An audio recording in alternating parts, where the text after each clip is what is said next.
Bonjour, c'est un plaisir pour moi de vous retrouver après un petit bout de temps.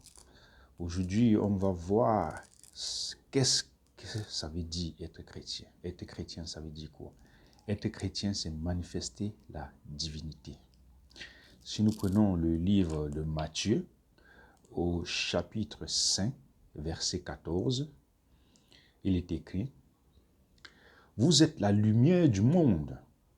Une ville située sur une montagne ne peut pas être cachée. » Un chrétien, par sa vie, par ses attitudes, par son désir à la justice, à la piété et beaucoup d'autres choses, on doit pouvoir savoir que ça, c'est quelqu'un qui est chrétien. Quelqu'un qui n'a pas encore entendu parler de Jésus, lorsqu'il entend parler de Jésus et qui voit un chrétien affermi, qui manifeste la foi et les œuvres de la foi, il peut se rendre compte parce qu'il voit une différence entre ce personnage et les autres. C'est ça être chrétien, manifester la divinité. Le mystère de Dieu s'acquiert par la connaissance en Jésus-Christ. Lorsqu'on acquiert la connaissance spirituelle et en Jésus-Christ, on découvre le mystère de Dieu. Pourquoi en Jésus-Christ? Parce que depuis la venue de Jésus-Christ sur la terre, tout se fait en Jésus-Christ. On ne peut pas aller vers Dieu sans passer par Jésus-Christ. Donc, lorsqu'on acquiert de la connaissance spirituelle et qu'on est en Jésus-Christ, on découvre les mystères de Dieu qui sont immenses. C'est pour ça qu'un chrétien est en fait la manifestation de la parole de Dieu. C'est-à-dire la parole de Dieu, un chrétien doit la manifester dans sa propre vie. La parole de Dieu doit se retrouver dans ses attitudes, dans ses façons, dans tout ce qu'il est, dans tout ce qu'il fait. C'est ça, un chrétien. Apprendre à écouter la parole de Dieu nous amène à découvrir les capacités qui sont en nous. Lorsque tu écoutes la parole de Dieu, lorsque tu médites la parole de Dieu, puisqu'il ne faut pas seulement écouter, vous savez, lorsque vous écoutez, apprenez vous-même. Parce qu'un verset dans la Bible peut être prêché de plusieurs façons, de 2-3 façons. Chacun peut la prêcher selon le but qu'il veut atteindre. Mais lorsque vous lisez vous-même, vous retenez la réelle et véritable façon à laquelle le verset a été transmis. Même si vous ne le retenez pas directement la première fois, la seconde fois, la troisième fois, vous finissez par le retenir. Bon, lorsque vous écoutez, ce qui est très bien, et que vous apprenez, ce qui est encore mieux, écouter et apprendre les deux, la parole de Dieu, cela vous amène à découvrir les capacités qui sont en vous. Parce que nous avons en tant qu'humains, des capacités. Et cela n'étonne personne. Vous pouvez voir ce que l'humain peut créer.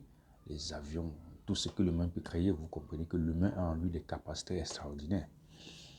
Il faut découvrir les capacités qui sont en soi.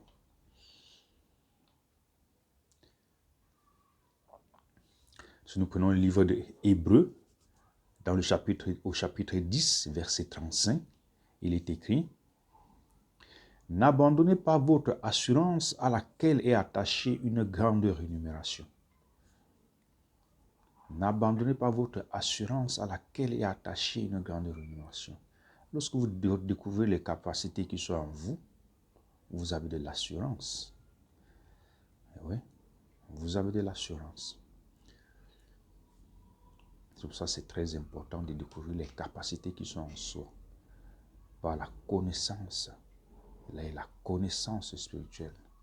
Lorsqu'on a la connaissance, on découvre les capacités qui sont en soi. Jésus ne ment pas lorsqu'il dit que rien ne sera impossible en lui. Rien ne peut être impossible en Jésus parce que c'est celui qui a tout créé, celui que personne ne peut créer. C'est celui qui a tout formé. C'est le plus puissant de l'univers. Rien ne peut être possible en lui. Il a dit Et c'est ça. On ne le dit pas parce qu'on rêve ou bien parce qu'on a la foi à ce qu'il a dit. Non, parce qu'on a vu les œuvres de ce qu'il a dit.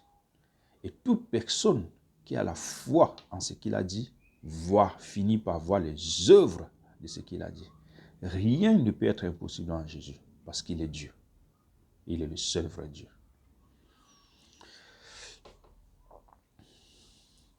Jésus est mort pour que ceux qui croient en lui ne soient plus sans force.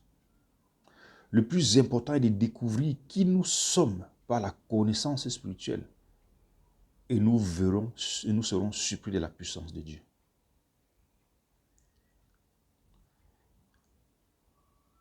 Jésus est mort pour que ceux qui croient en lui ne soient plus sans force. Le plus important, c'est de découvrir qui nous sommes par la connaissance spirituelle.